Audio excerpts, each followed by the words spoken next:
नमस्कार साथियों, प्रताप क्लासेस कौसाम्बी में सभी साथियों का स्वागत है। देखिए भाई, पिछले जो चैप्टर था आपका, पिछला चैप्टर अपवर्तन का नियम, बात समझ रहे हैं ना। उस पूरे चैप्टर में हमने थ्योरी करवा दिया, डेरिवेशन भी करवाया है, एक छोटा सा डेरिवेशन है, वो चैप्टर ही छोटा है मान के चलिए। और उसमें वीडियो भी, उसमें न्यूमेरिकल भी हमने करवा दिया पिछले वाली क्लास में।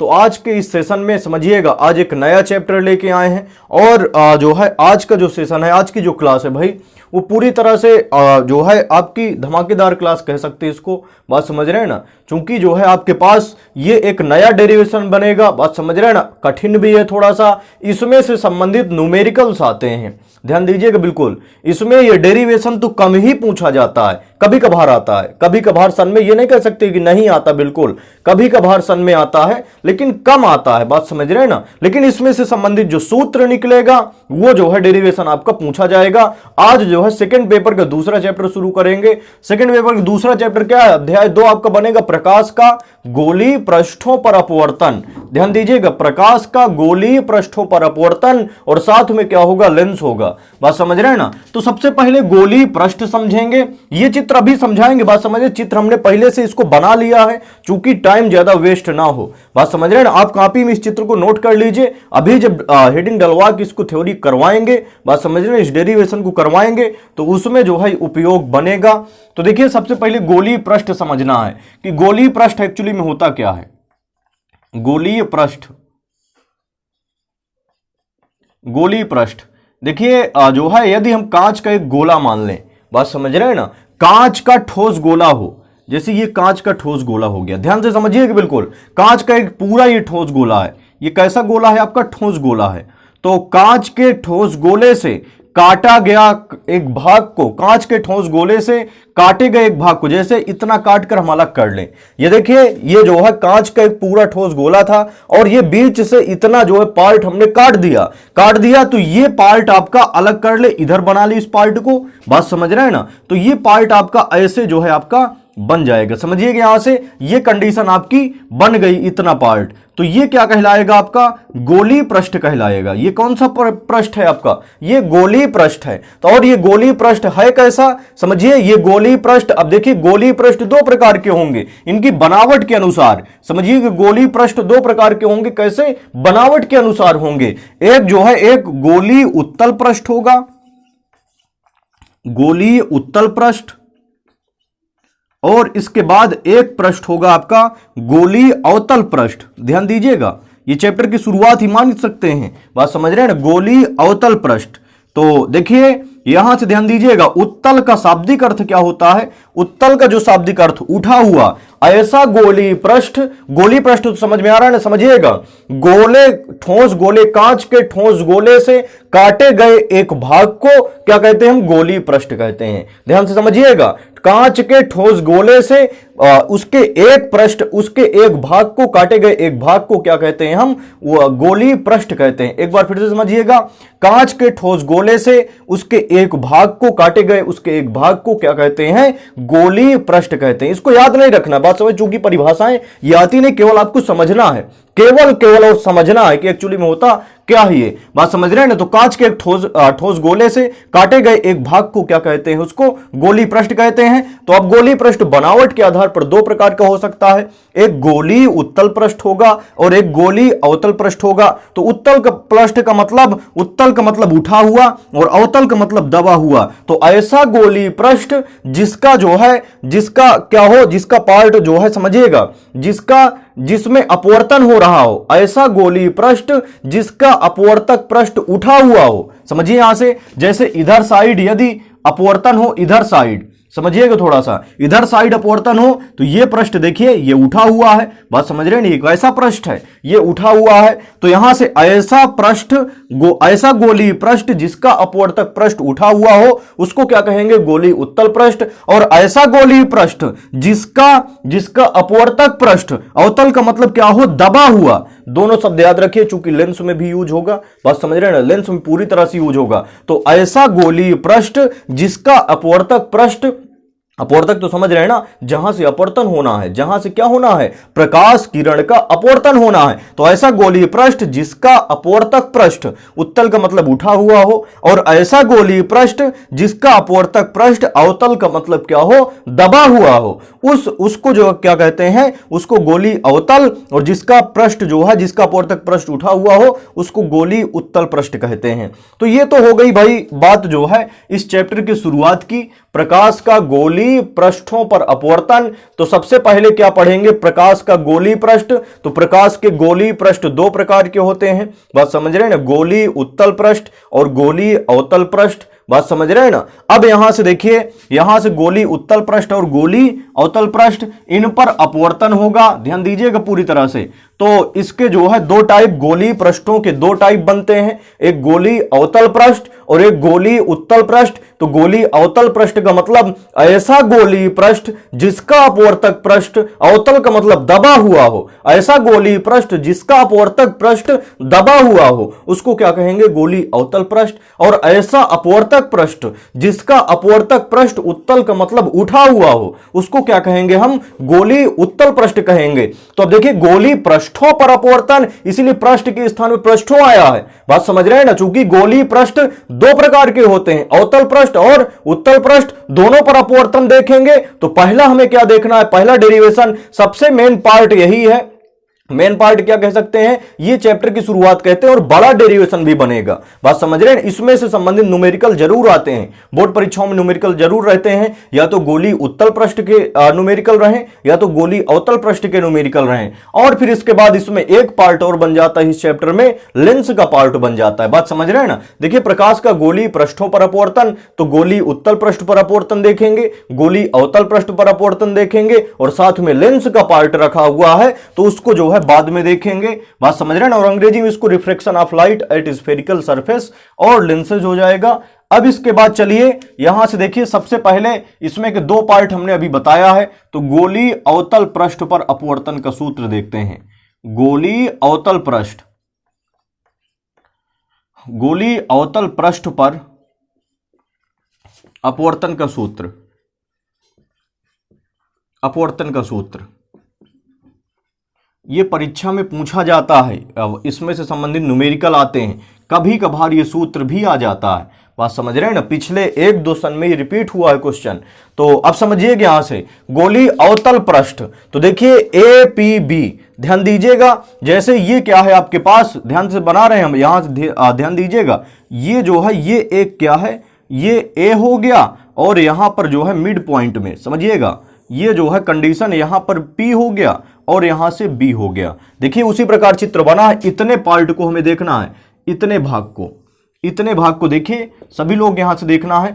APB क्या है, APB ये पार्ट आपका, इतना भाग यहां से चलना शुरू कीजिए, APB ये भाग क्या है आपका, गोलीय अवतल पृष्ठ है। इसका देखिए ये वाला भाग, ये वाला पार्ट देखिए, ध्यान दीजिएगा, APB ये वाला पार्ट, इसी में से अपवर्तन होना है, प्रकाश का अपवर्तन इसी में होना है। तो हमने बताया था गोलीय अवतल पृष्ठ और गोलीय उत्तल पृष्ठ होते क्या हैं, ऐसा गोलीय पृष्ठ, गोलीय पृष्ठ है, चूंकि ये इस प्रकार का गोले का काटा गया भाग रहा होगा, ऐसे रहा होगा कोई गोला, बात समझ रहे हैं ना। इसमें से इतना पार्ट काट के अलग कर लिया गया, ये पार्ट यहां तक है, बात समझ रहे हैं ना। ऐसा नहीं समझना है कि ये खोखला है यहां से, तो इस प्रकार का कोई ये पार्ट रहा होगा, बात समझ रहे हैं ना, इस प्रकार का कोई गोला रहा होगा, इसमें से जो है क्या है कि इतना पार्ट हमने काट के अलग कर लिया है, और ये बेलनाकार है, ये आगे जो पोर्शन है इसका बेलनाकार, लेकिन जो अगला भाग है, ये अगला भाग, इसका इतना भाग क्या है, गोलीय पृष्ठ है। और गोलीय पृष्ठ में दो पार्ट बनते हैं, एक उत्तल पृष्ठ और एक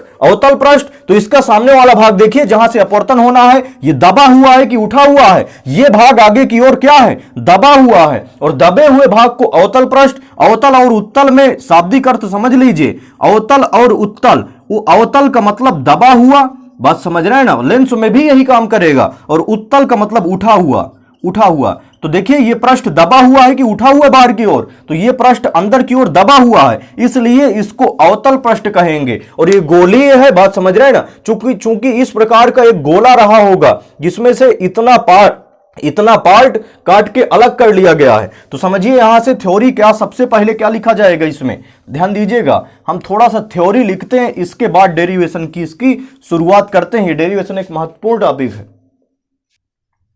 चलिए अब इसमें थोड़ा सा थ्योरी लिख लेते हैं। ध्यान दीजिएगा, थोड़ा सा थ्योरी हम लिख रहे हैं। चित्र आपकी जिम्मेदारी है, सभी लोग कॉपी में चित्र बना लीजिए, सभी लोग बनाइए कॉपी में, बात समझ रहे हैं ना। और इसके बाद जैसे हम थ्योरी लिख रहे हैं, सभी लोग कॉपी में इसको नोट करते चलिए। यदि जो लोग पढ़ने के हिसाब से देख रहे हैं इस वीडियो को, बात समझ रहे हैं ना, पढ़ने के हिसाब से आप बढ़िया नोट्स बनाइए। हम बार बार कह रहे हैं पूरा सिलेबस कवर कराया जाएगा। आप चित्र बनाइए, इसके बाद जैसे जैसे हम लिखते चल रहे हैं इसको लिखते चलिए, बाकायदे समझते चलिए, बात समझ रहे हैं ना।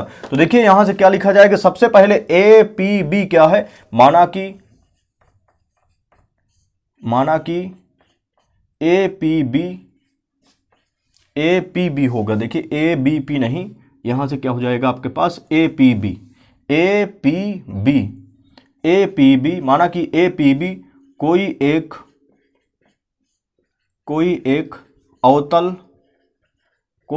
अवतल गोलीय पृष्ठ है, कोई एक अवतल गोलीय पृष्ठ है जिसका ध्रुव का मतलब केंद्र से होता है। यहां से देखिए इस जो है इस पृष्ठ का ध्रुव क्या है, जिसका ध्रुव P है, तथा वक्रता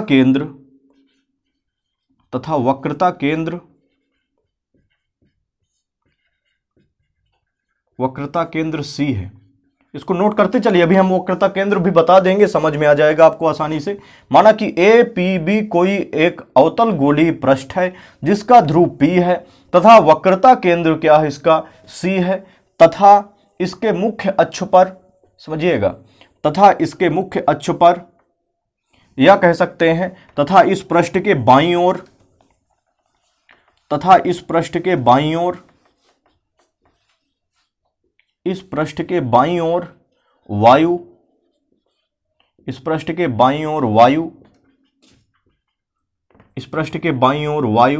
तथा दाईं ओर,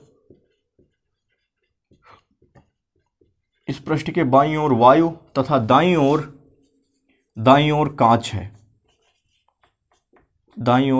है, तथा इसके मुख्य अक्ष पर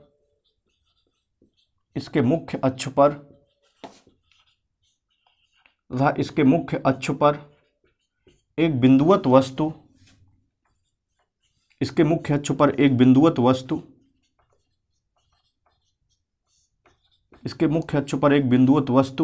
ओ रखी है जिसका प्रतिबिंब वस्तु की ओर, जिसका प्रतिबिंब I वस्तु की ओर बनता है, तब स्नेल के नियमानुसार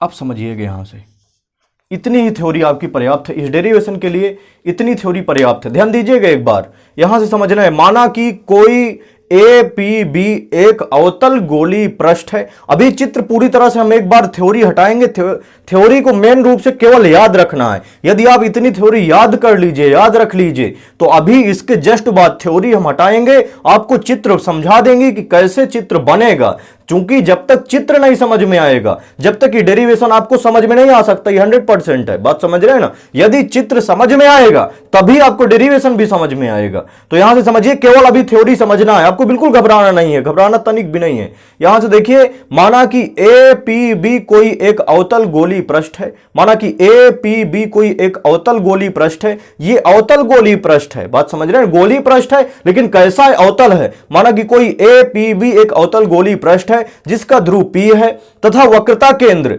इस जो है इस गोलीय पृष्ठ का वक्रता केंद्र C है। वक्रता केंद्र C का मतलब क्या है, जैसे कोई एक कांच का गोला हो, बात समझ रहे हैं ना, कांच का ये गोला है, बात समझ रहे हैं ना। तो इस कांच के गोले को यदि हम एक पार्ट काट के अलग कर लें, इतना भाग काट के क्या कर लें, इतना भाग देखिए काट के हमने क्या कर लिया, ये भाग इतना जो है अलग कर लिया हमने काट के, समझिए, इतना भाग काट के अलग कर लिया, तो यहां से इस गोले का, इस कांच के गोले का कुछ ना कुछ केंद्र रहा होगा। बात समझ रहे हैं ना? तो इस जो है जो कांच का गोले, कांच के गोले का जो पार्ट काट के अलग किया गया है, तो इस पार्ट का भी केंद्र तो यही होगा ना जो इस गोले का है। समझिए यहां से, जैसे इस गोले का केंद्र ये है, तो इसका भी, तो इतने भी पार्ट का तो आपका केंद्र तो यही कहलाएगा ना। तो यहां से देखिए, वक्रता केंद्र, किसी गोलीय पृष्ठ का वक्रता केंद्र वह बिंदु है जिस जो है कांच के गोले का केंद्र होता है, जिस पार्ट से वो कांच का गोला काटा गया है, जिस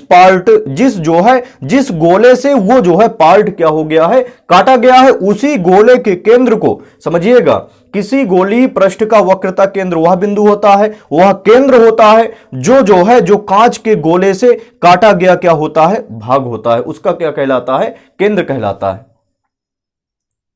तो कहने का मतलब हमारे पास यह है, जैसे ये पृष्ठ है, इसका वक्रता केंद्र क्या होगा, वक्रता केंद्र कांच के गोले का केंद्र होगा, जिस गोले का ये काटा गया भाग होगा। बात समझ रहे हैं ना? तो समझिए यहां से, इसका जो है इतने पृष्ठ का वक्रता केंद्र C है, इसका मतलब क्या होगा, ये इस प्रकार का कोई क्या रहा होगा, गोला रहा होगा। इसका जो इस गोले का जो केंद्र होगा, बात समझ रहे हैं ना, यहां वैसे ये केंद्र यहां है, यहां आना चाहिए लगभग, लेकिन यहां पर केंद्र आ रहा है, तो इस गोले का जो केंद्र होगा वही जो है इसका भी केंद्र होगा, और इसी केंद्र को क्या कहा जाता है, वक्रता केंद्र कहा जाता है। तो यहां से क्या कह सकते हैं, समझिएगा, माना कि कोई एक APB गोली अवतल पृष्ठ, अवतल गोली पृष्ठ है, माना कि कोई APB अवतल गोली पृष्ठ है जिसका ध्रुव P है तथा जिसका वक्रता केंद्र क्या है, C है, तथा इस गोली पृष्ठ के तथा अवतल गोली पृष्ठ के बाईं ओर, इसका बाईं ऐसे होगा, दायां ऐसे भाग होगा,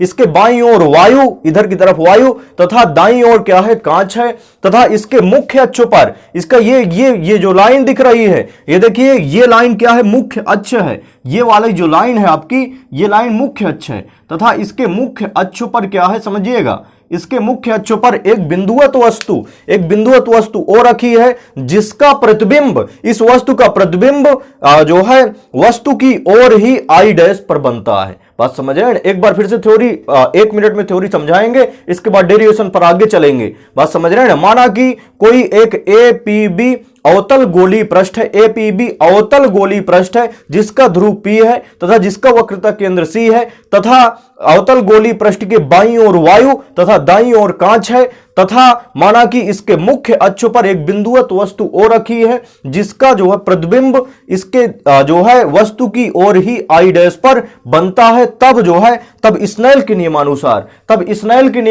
समझिएगा, स्नेल के नियमानुसार यहां से क्या बनेगा, यहां से बनेगा आपके पास, देखिए, जो प्रकाश किरण है, यहां से जो है ये प्रकाश किरण चल रही, चूंकि वस्तु है यहां पर रखी है, इस वस्तु से क्या होगी, प्रकाश किरण चलेगी। बात समझ रहे हैं? इस वस्तु से प्रकाश किरण चलेगी, तो जब चलेगी प्रकाश किरण कहां से कहां होकर जाएगी, वायु से होकर कांच में जाएगी, तो वायु के सापेक्ष कांच का अपवर्तनांक लिया जाएगा, तो ANG, बात समझ रहे हैं ना, वायु से होकर कांच में जा रही, अभी इसको समझाएंगे, पूरा चित्र समझाएंगे, तब जाके क्लियर होगी बात। वायु के सापेक्ष कांच का अपवर्तनांक बराबर क्या होगा, फार्मूला क्या होता है स्नेल का नियम, sin I upon sin R, पिछले वीडियो में क्लियर कराए थे स्नेल का नियम, अपवर्तन का दूसरा नियम स्नेल का नियम कहलाता है। तो ANG बराबर sin I upon sin R। तो उम्मीद है कि थ्योरी आपको समझ में आ गई होगी, बात समझ रहे हैं ना, और आप नोट भी कर लिए होंगे कॉपी में। तो यदि समझ में आ गई तो चलिए आगे बढ़ते हैं, ये थ्योरी हटा के आपको चित्र समझाते हैं।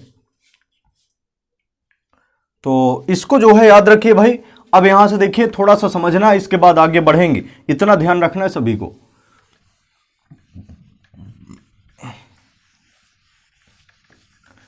देखिए ध्यान दीजिए, अब थोड़ा सा हम चित्र समझाने की कोशिश कर रहे हैं, चित्र समझिएगा।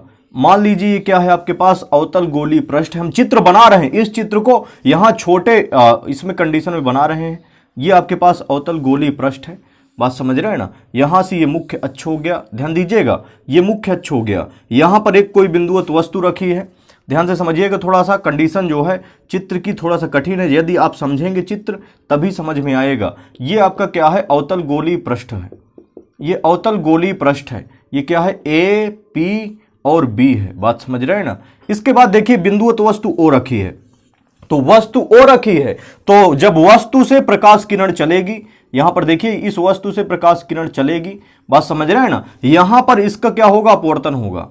इस वस्तु से प्रकाश किरण चल रही है, ये वायु से होकर कांच में जा रही है, अपवर्तन होगा इसका मतलब यदि कांच है, देखिए वायु से चल के कहां जा रही, कांच में जा रही है, बात समझ रहे हैं ना। और जब बताया गया था अपवर्तन में क्या बताया कि जब कोई प्रकाश किरण किसी एक माध्यम से चलकर दूसरे माध्यम में प्रवेश करती है, किसी एक माध्यम से चलकर दूसरे माध्यम में प्रवेश करती है, तो अपने मार्ग से विचलित हो जाती है। विचलित होने की इस घटना को क्या कहा जाता है, अपवर्तन कहा जाता है। तो देखिए यहां से चल के यहां चलेगी, तो यहां पर एक अभिलंब खींचा जाएगा, बात समझ रहे हैं ना। और अभिलंब समझिएगा, अभिलंब कहां से बनेगा, सदैव वक्रता केंद्र से अभिलंब बनता है। सपोज दैट जैसे ये जो है एक क्या रहा होगा, गोला इस प्रकार रहा होगा, इस गोले का जो केंद्र है, बात समझ रहे हैं ना, वही वक्रता केंद्र कहलाएगा। इस गोले का केंद्र क्या कहलाएगा, आपका वक्रता केंद्र। तो यहां से वक्रता केंद्र सी हो गया।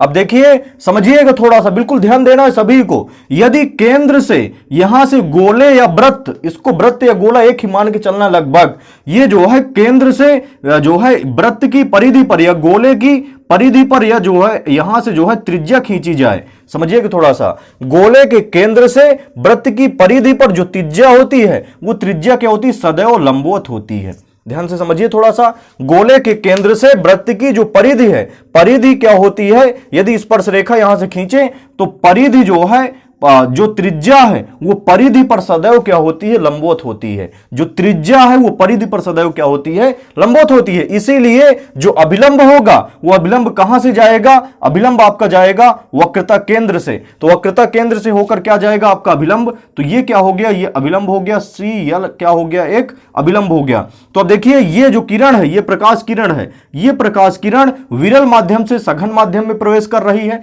ये जो है ये कांच में प्रवेश कर रही है, देखिए कांच है, तो यहां से विरल इधर वायु है, बात समझ रहे हैं, इधर क्या है आपके पास वायु, तो वायु से चलकर कांच में प्रवेश कर रही है, तो विरल से सघन में जाएगी, तो अभिलंब की ओर इसको एक्चुअली में सीधा जाना चाहिए था, ऐसे सीधा जाना चाहिए था, लेकिन इस सीधा ना जाके क्या होती है, अभिलंब की ओर झुक जाती है, तो ऐसे चली जाती है, बात समझ रहे हैं ना, ये ऐसे चली जाती है। अब समझिए यहां से ये जो है आपतित किरण होगी, चूंकि इस पृष्ठ पर आपतित हो रही है, तो आपतित किरण और अभिलंब के बीच जो कोण बनता है वो क्या कहलाता है, वो आई कहलाता है। तो ये आई हो गया। अब देखिए इस किरण को पीछे आभासी रूप में मिला दें यदि, बात समझ रहे हैं ना, तो जहां पर ये वाली किरण, समझिएगा ये किरण जहां पर मिलेगी वहां पर प्रतिबिंब आई बन जाएगा। अब समझिए ये जो मुख्य अक्ष है आपतित किरण, इसके साथ कौन सा कोण बनाएगी, अल्फा, और ये वाली जो है जो किरण है आभासी रूप में ये बीटा, और इसके बाद अभिलंब मुख्य अक्ष से कितना कोण बनाएगी, गामा। अब समझिएगा ध्यान से, इतनी चीज तो आपको क्लियर हो गई।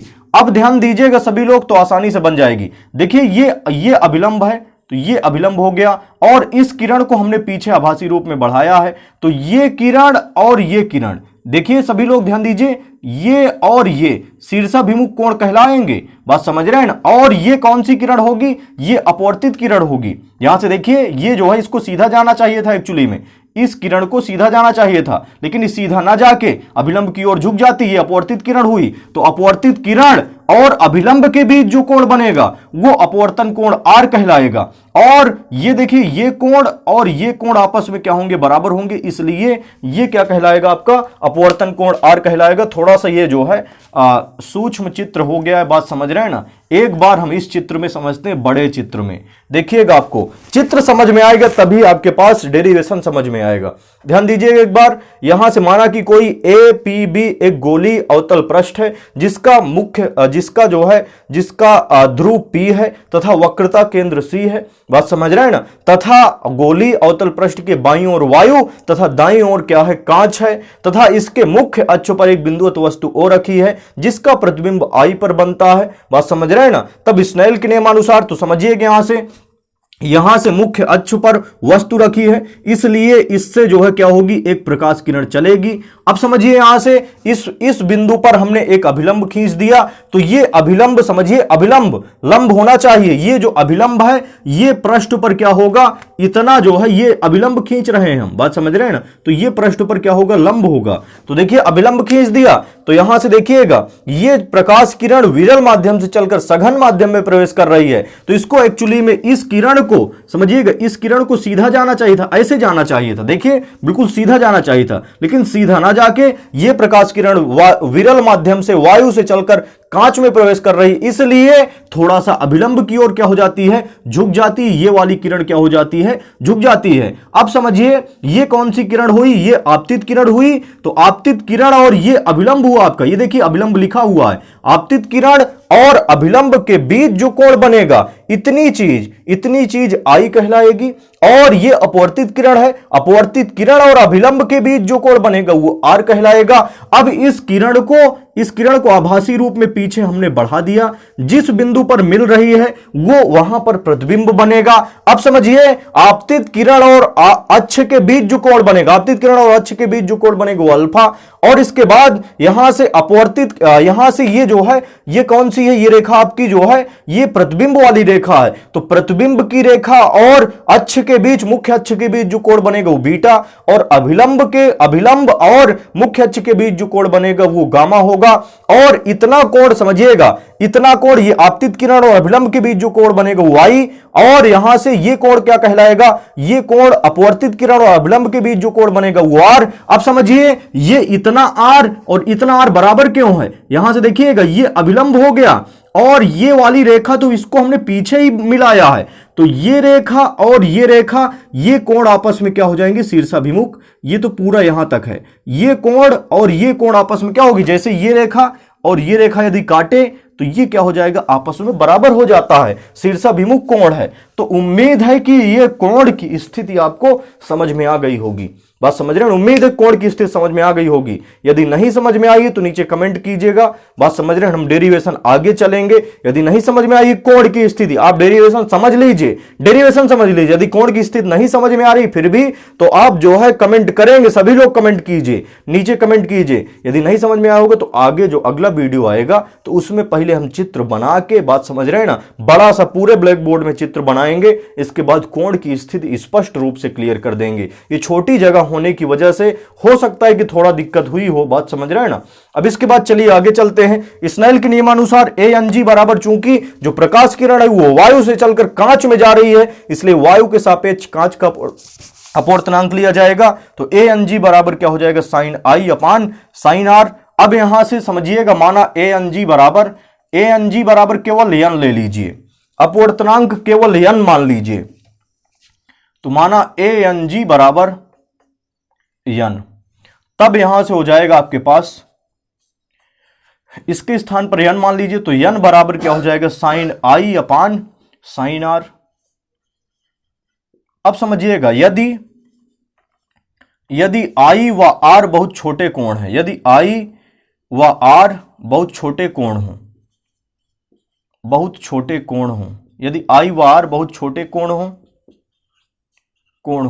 तब यदि I व R बहुत छोटे कोण हो, तब यहां से साइन I बराबर क्या हो जाएगा, I, और साइन R बराबर R। समझिएगा, यदि कोण बहुत छोटा होता है, तो त्रिकोणमिति अनुपात हट जाता है। समझिए, त्रिकोणमिति अनुपात क्या हो जाता है, हट जाता है। जैसे यहां से समझिए, यदि कोण बहुत छोटा है, जैसे जो है क्या होगा, ध्यान दीजिएगा बिल्कुल, यहां से हमारे पास एक कोण है, ध्यान से समझिएगा, इसको हम थोड़ा सा बता दे रहे, समझा रहे हैं, जो लोग नहीं समझ पा रहे हैं उसको समझिएगा। यदि कोण आपका इतना हो, बात समझ रहे हैं, ये बहुत छोटा कोण है, ये मान लीजिए I ही है आपका, बात समझ रहे हैं ना। तो यहां से साइन I, यहां से समझिए ये कोण है, I है, तो कोण के सामने वाली भुजा ये लंब होगी, और यहां से 90 अंश है, 90 अंश के सामने वाली भुजा क्या होगी, कर्ण होगी। अब यहां से देखिएगा, ये साइन I बराबर साइन थीटा बराबर क्या होता है, लंब बटे कर्ण होता है, लंब बटे क्या हो जाता है, कर्ण होता है। अब यहां से समझिए, चूंकि ये बहुत छोटा कोण है, इसलिए ध्यान दीजिएगा, ये बहुत छोटा कोण है, इसलिए ये भुजा और ये भुजा आपस में क्या होगी, बराबर होगी। चूंकि ये बड़ा होता, यदि ये कोण बड़ा होता, बात समझ रहे हैं ना, देखिए, यदि ये कोण बड़ा होता तो ये भुजा छोटी हो जाती, ये बड़ी हो जाती। चूंकि ये कोण बहुत छोटा है, समझिए, यहां से कोण बहुत छोटा हो गया, मतलब ये जो है ये दोनों भुजाएं आपस में क्या है, बराबर हैं। और जब बराबर है तो इसको क्या माना जा सकता है, इसको जो है वृत्त की एक परिधि माना जा सकता है, क्योंकि त्रिज्याएं ही आपस में बराबर होती हैं। तो ये दोनों भुजाएं आपस में क्या हो गई, मान के चलिए बराबर हो गई। जब बराबर हो गई तो कौन सा फार्मूला लगेगा, कोण बराबर चाप बटे त्रिज्या। त्रिज्या में से कोई एक चीज ले लीजिए, तो कोण बराबर क्या हो जाएगा, कोण आपका कितना है, कोण आई है, तो आई बराबर क्या हो जाएगा, चाप हो जाएगा लंब, और बटे त्रिज्या। त्रिज्या ये दोनों बराबर हैं, दोनों में से कोई एक कर्ण कहलाएगा। बात समझ रहे हैं ना, ध्यान दीजिएगा। सबसे पहले हमने जो है यहां से त्रिभुज एक लगाया, त्रिभुज बनाया था, कोण बहुत छोटा था, साइन आई बराबर साइन थीटा बराबर लंब बटे कर्ण हो गया। चूंकि ये कोण बहुत छोटा है इसलिए ये दोनों भुजाएं बराबर हैं। जब बराबर है तो इसको त्रिज्या मानी जा सकती है। बात समझ रहे हैं, त्रिज्या मान लिया तो ये क्या हो जाएगा, एक प्रकार का वृत्त का निर्माण करेगा। तो वृत्त में क्या होता है, कोण बराबर चाप बटे क्या हो जाती है, त्रिज्या, दोनों बराबर हो जाएंगी। बात समझ रहे हैं ना, तो कोण आई बराबर क्या होगा, चाप का मान है लंब और त्रिज्या का मान है, दोनों बराबर है तो कर्ण हो जाएगा। अब देखिए इसके दोनों पक्ष, दाएं पक्ष बराबर है, जब दाएं पक्ष बराबर है तो बाएं पक्ष बराबर हो जाएंगे, तो साइन आई बराबर क्या हो जाता है, आई। तो याद रखिए, ये चीज याद रखिए, बात समझ रहे हैं, बहुत महत्वपूर्ण चीज बता दी है। जल्दी कोई ये चीज बताता नहीं है, बात समझ रहे हैं ना, सीधा डेरिवेशन कराते हैं, सीधा हम भी करा सकते थे, बात समझ रहे हैं ना। तो यहां से देखिए, यदि जो है कोण बहुत छोटे होते हैं, जब कोण बहुत छोटे होते हैं तो उनके त्रिकोणमिति अनुपात क्या हो जाते हैं, हट जाते हैं। त्रिकोणमिति अनुपात तीन प्रकार के होते हैं, साइन अनुपात, कास अनुपात और टैन अनुपात। यदि कोण बहुत छोटा होगा तो साइन हट जाएगा, कास भी हट जाएगा और टैन भी हट जाएगा, केवल कोण बचेगी। देखिए साइन आई बराबर साइन हट गया, केवल आई बचा। तो यहां से यदि कंडीशन लगा दी गई, बात समझ रहे हैं ना, यदि आई व आर, देखिए आई ये हो गया पूरा, आर ये हो गया, बहुत छोटे कोण होंगे, तो यहां से त्रिकोणमितीय अनुपात हट जाएगा, साइन आई बराबर आई और साइन आर बराबर आर। तो इसका मान जो है यहां पर रख दीजिए। अतः यहां से क्या बनेगा, अतः यन बराबर हो जाएगा साइन आई के स्थान पर आई और बटे साइन आर के स्थान पर क्या हो जाएगा, आर। अब तिर्यक गुणा करा दीजिए, तो यहां से क्या बनेगा, आई बराबर यन इंटू आर बनेगा, आई बराबर यन इंटू आर, ये फर्स्ट इक्वेशन बनेगा। अभी देखिए डेरिवेशन सॉल्व नहीं हुआ है, यहां से फर्स्ट इक्वेशन आया है, तो देखिए ये फर्स्ट इक्वेशन आई बराबर एन इंटू आर हो गया। उम्मीद है कि आप ऊपर वाली चीजें नोट किए होंगे, बात समझ रहे हैं ना, इसको नोट कर लीजिए। हम बता रहे हैं कि बड़ा डेरिवेशन है, धीरे धीरे आराम से पढ़िए। ये इसका जो है सूत्र परीक्षाओं में उपयोग होता है न्यूमेरिकल्स के लिए, तो आपको जरूरी भी है, इसको समझिए तब जाके न्यूमेरिकल्स बनेंगे और परीक्षा में आता भी है ये, बात समझ रहे हैं। तो आई बराबर एन इंटू आर, ये फर्स्ट इक्वेशन याद रखिए।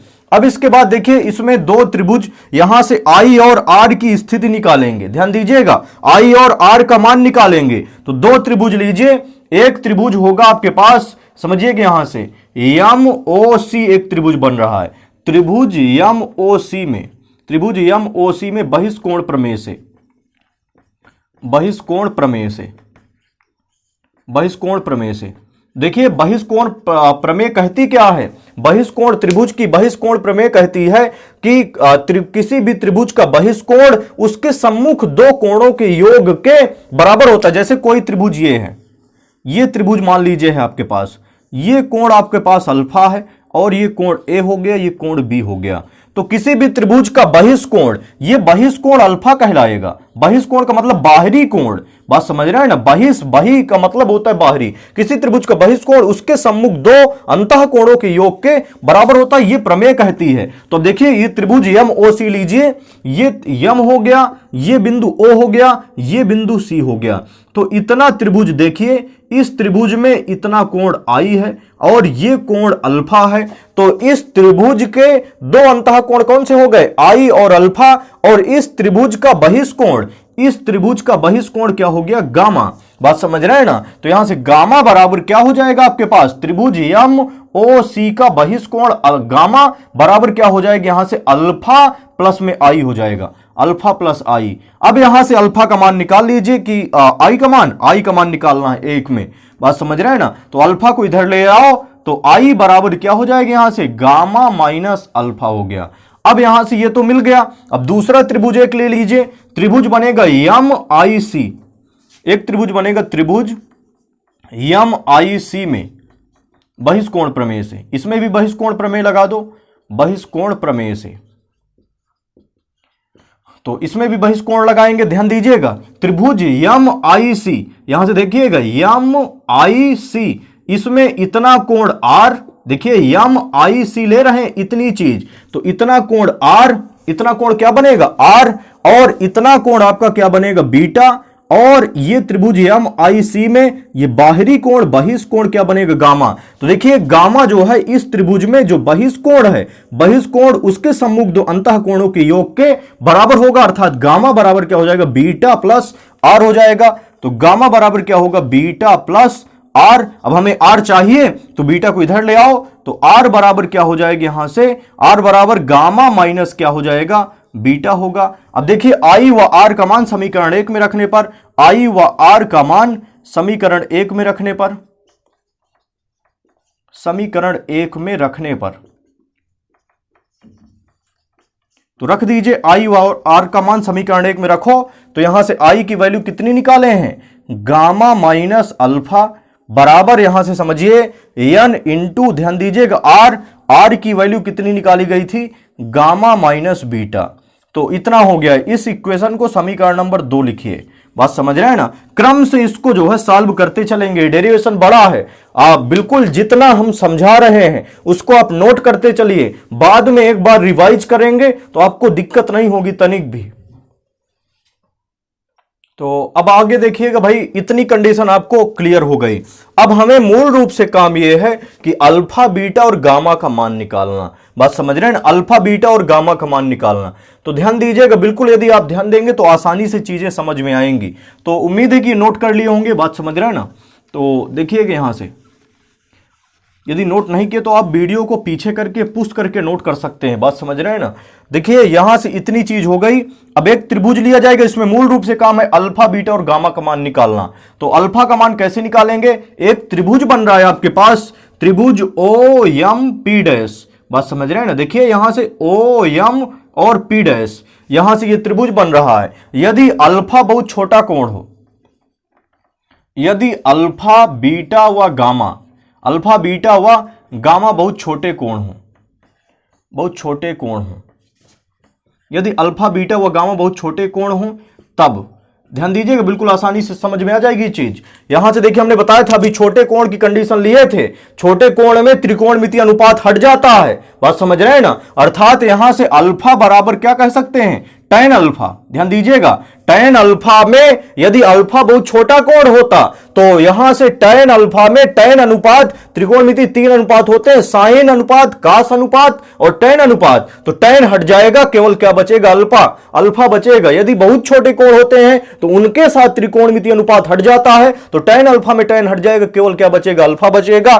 तो अब देखिए त्रिभुज, यहां से एक त्रिभुज ले लीजिए ओ एम पी डैश, इसमें लीजिए पूरा त्रिभुज लेना है। तो tan अल्फा बराबर क्या होता है लंब बटे आधार। तो लंब कितना हो जाएगा, कोण के सामने वाली भुजा लंब बनेगी, ओ एम पी डैश में देखना है कोण के सामने वाली भुजा लंब, तो लंब क्या हो जाएगा एम पी डैश, और बटे में हो जाएगा आपके पास समझिएगा यहां से आधार, आधार कितना बनेगा ओ पी डैश, क्या बनेगा यहां से ओ पी डैश बनेगा। अब ध्यान दीजिए यहां से, चूंकि ये जो है पी डैश दूरी बहुत छोटी दूरी है, ध्यान दीजिएगा बिल्कुल, P और P डैश दूरी क्या है बहुत छोटी दूरी है, इसलिए OP डैश को OP मान सकते हैं। OP डैश को क्या मानेंगे OP मानना है आपको। बात समझ रहे हैं ना। तो OP चूंकि P डैश दूरी क्या है इतनी दूरी, P डैश दूरी देखिए बहुत छोटी दूरी है, इसलिए OP डैश को OP मान के चलिए। तो यहां से क्या कह सकते हैं MP डैश अपान में क्या हो जाएगा OP।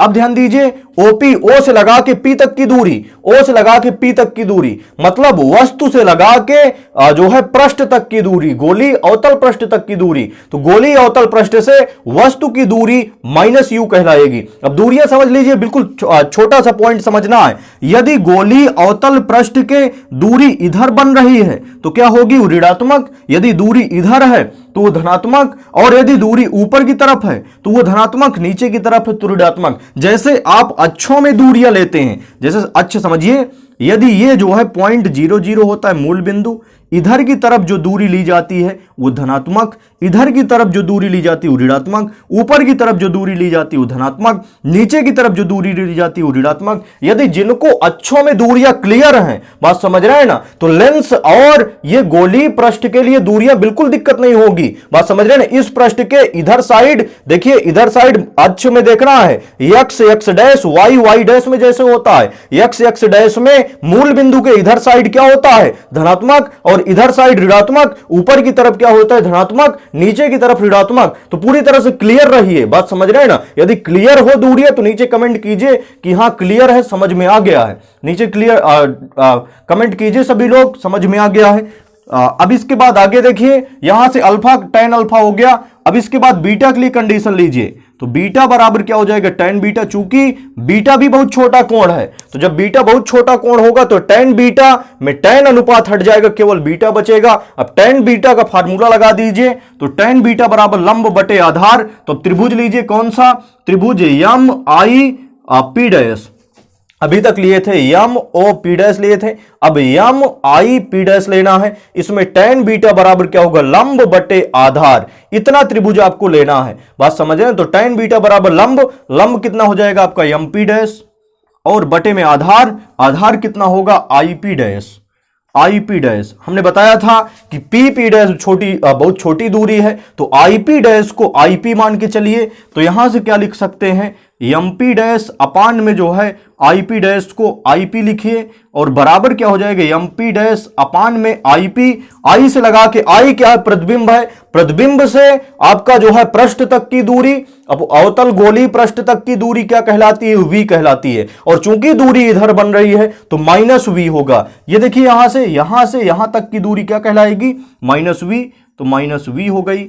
अब इसके बाद तीसरी कंडीशन गामा के लिए लेके चलिए। ये जो है ये सूत्र जरूर याद रखिएगा, गामा बराबर क्या हो जाएगा tan गामा। चूंकि गामा भी बहुत छोटा कोण है, गामा क्या है बहुत छोटा कोण है, इसलिए tan अनुपात हट जाएगा, केवल गामा होगा। tan गामा बराबर गामा कह लें या गामा बराबर tan गामा कह लें। अब tan गामा बराबर क्या होगा, देखिए तीसरा त्रिभुज लीजिए, एम सी पी डैश एक त्रिभुज बन रहा है, तो tan गामा बराबर लंब बटे आधार। लंब कितना हो जाएगा m P dash, m P dash upon में आधार, आधार कितना होगा सीपी डैश, और सीपी डैश को हमने बताया था पी पी डैश दूरी बहुत छोटी है, इसलिए सीपी डैश को सीपी लिखिए। तो यहां से क्या बनेगा, एम पी डैश अपान में क्या हो जाएगा सीपी, बराबर हो जाएगा एम पी डैश अपान में सीपी। सी से लगा के पी, वक्रता केंद्र से पृष्ठ तक की दूरी वक्रता त्रिज्या कहलाती है। चूंकि त्रिज्या इधर बन रही है इसलिए क्या हो जाएगा, माइनस आर होगा।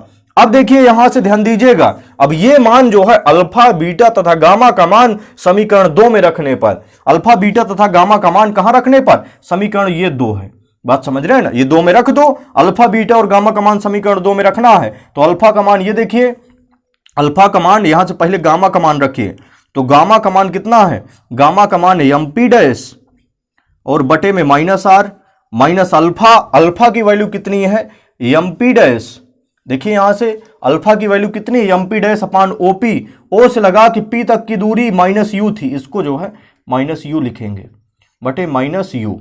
तो अब यहां से देखिए ध्यान दीजिएगा, पूरी तरह से ध्यान देना है आपको।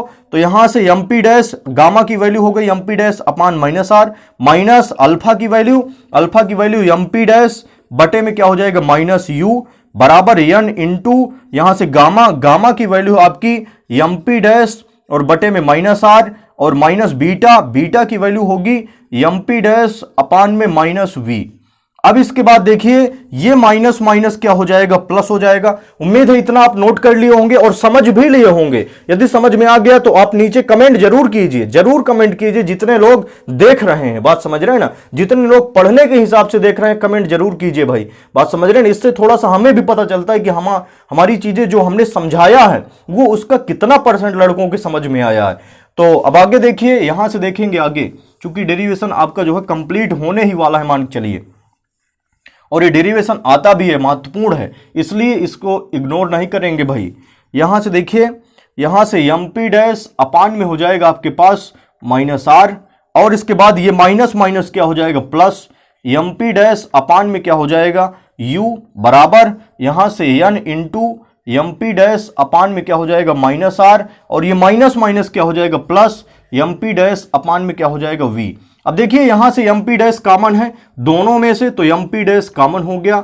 आपका बचा कितना 1 अपान, इसको माइनस को ऊपर रख सकते हैं तो -1 अपान आर, और plus m P dash common हो गया तो 1 अपान यू, और बराबर यहां पर भी एम पी डैश कॉमन है तो एम पी डैश कॉमन ले लीजिए। और क्या है, यन तो पहले से ही है, एम पी डैश दोनों में से कॉमन हो गया, यन तो पहले से ही है, तो क्या बचा आपके पास माइनस, इस माइनस को ऊपर रख लीजिए तो -1 अपान आर और प्लस 1 अपान क्या हो गया वी। अब ध्यान दीजिए कि यहां से एम पी डैश से एम पी डैश कैंसिल हो गया, बात समझ रहे हैं ना। जो बचा हुआ टर्म है उसको रख लीजिए, तो यहां से क्या बचा -1 अपान आर और प्लस 1 अपान यू बराबर हो गया यन इंटू -1 अपान आर। इस यन का अंदर गुणा भी करा दीजिए, इस यन का अंदर गुणा कराइए तो -n अपान आर और प्लस n अपान क्या हो जाएगा वी हो जाएगा। तो अब देखिए यहां से आर वाले टर्म एक साथ रख लीजिए, बात समझ रहे हैं ना, और u वाले टर्म एक साथ रख लीजिए। तो चलिए आगे देखते हैं, यहां से एक साथ रख लीजिए इनको भाई, तो आर वाले टर्म एक साथ और इसको एक साथ रख लीजिए, तो -1 अपान आर है, ये टर्म इधर जब आएगा ये माइनस का टर्म है, देखिए ये माइनस का टर्म है, ये जब इधर आएगा तो प्लस में हो जाएगा, बात समझ रहे हैं ना। तो ये प्लस में हो गया n अपान आर प्लस में, और पहले से क्या रखा है -1 अपान आर बराबर, ध्यान दीजिएगा n अपान वी है, और ये टर्म आपका प्लस में है, जब उधर जाएगा तो कितना किस में हो जाएगा माइनस में, तो -1 अपान यू हो जाएगा, बात समझ रहे हैं ना, -1 अपान यू होगा। तो आपके पास देखिए यहां से r कॉमन है, 1/r कॉमन दिख रहा है, तो 1/r कॉमन, बात समझ रहे हैं ना। क्या बचा अंश में बचा n-1 बचा, देखिए 1/r इसमें भी है, 1/r इसमें भी है, तो 1/r जब निकाल लिया तो इसमें n बचा, 1/r जब इसमें निकाल लिया तो 1 ही बचा, बराबर यहां से क्या बचा n upon v -1 upon u. तो आपका डेरिवेशन हुआ, ये डेरिवेशन बहुत महत्वपूर्ण है, ये बार बार हम बता रहे हैं, और पूरी तरह से एक बार नहीं इसको 2 बार रिपीट कीजिए, जहां समझ में नहीं आया वहां रिपीट करके देखिए, बात समझ रहे हैं, 2 बार इसको रिपीट कीजिए। यदि फिर भी नहीं आया तो आप कमेंट में नीचे लिखिए कि इस बिंदु पर, इस जगह पर हमें नहीं समझ में आया, या डेरिवेशन की कहां पर हमें समझ में नहीं आ रही चीज, या पूरा डेरिवेशन नहीं समझ में आया, बात समझ रहे हैं, तो इस पर थोड़ा सा और फोकस किया जाएगा। और इसके बाद यदि समझ में आया है तो सभी लोग नीचे कमेंट कीजिए कि हाँ समझ में आया है, और हमारे वीडियो को भाई थोड़ा सा जो है इतनी जिम्मेदारी बनती है कि आप शेयर भी कीजिए, जितने ग्रुप बने हैं उसमें आप ये वीडियो को शेयर कीजिए। तो देखिए यहां से n अपान वी और -1 अपान यू बराबर क्या बना आपके पास, यहां से n-1 का 1 के साथ गुणा तो n-1, और बटे में कितना हो गया, बटे में आपके पास r हो गया। यही डेरिवेशन आपका जो है बनता है। ये किसका जो है डेरिवेशन है, ये गोलीय अवतल पृष्ठ पर अपवर्तन का सूत्र है, गोलीय अवतल पृष्ठ पर अपवर्तन का सूत्र है। यन क्या है, यहां यन आपका जो है अपवर्तनांक है, इस कांच का अपवर्तनांक है, या गोलीय अवतल पृष्ठ का अपवर्तनांक है। अपवर्तनांक हमने बताया था कि क्वेश्चन में यदि अपवर्तनांक बस केवल दिया है तो उसको वायु के सापेक्ष अपवर्तनांक लेना है, तो कांच का अपवर्तनांक किसके सापेक्ष होगा, वायु के सापेक्ष। और v क्या है, v है आपका प्रतिबिंब से गोलीय अवतल पृष्ठ तक की दूरी, और u क्या है, u आपका वस्तु से गोलीय अवतल पृष्ठ तक की दूरी। r क्या है, वक्रता त्रिज्या है, मतलब वक्रता केंद्र से, वक्रता केंद्र से, चूंकि त्रिज्या कैसे बनती है गोले में, समझिए केंद्र से आपका पृष्ठ तक की दूरी ही तो त्रिज्या कहलाती है, गोले में समझिए केंद्र से पृष्ठ तक की दूरी त्रिज्या कहलाती है। तो यहां से वक्रता केंद्र से ये पृष्ठ तक की दूरी वक्रता त्रिज्या कहलाएगी, और हम तो जानते ही हैं। तो उम्मीद है कि डेरिवेशन समझ में आया होगा। यदि जहां पर भी आपको समझ में नहीं आया डेरिवेशन, बात समझ रहे हैं ना, तो वहां पर कमेंट कीजिएगा, और इसके बाद जो है पूरी तरह से आप पढ़ने के हिसाब से जो है थोड़ा सा इसको जो है टाइम टेबल फिक्स कीजिए बढ़िया, और इसके बाद अच्छे से पढ़िए, ठीक तरीके से अपनी जिम्मेदारी के हिसाब से पढ़िए, बात समझ रहे हैं ना। ऐसा नहीं कि टाइम पास करने के हिसाब से जो है आप उसको करते रहें।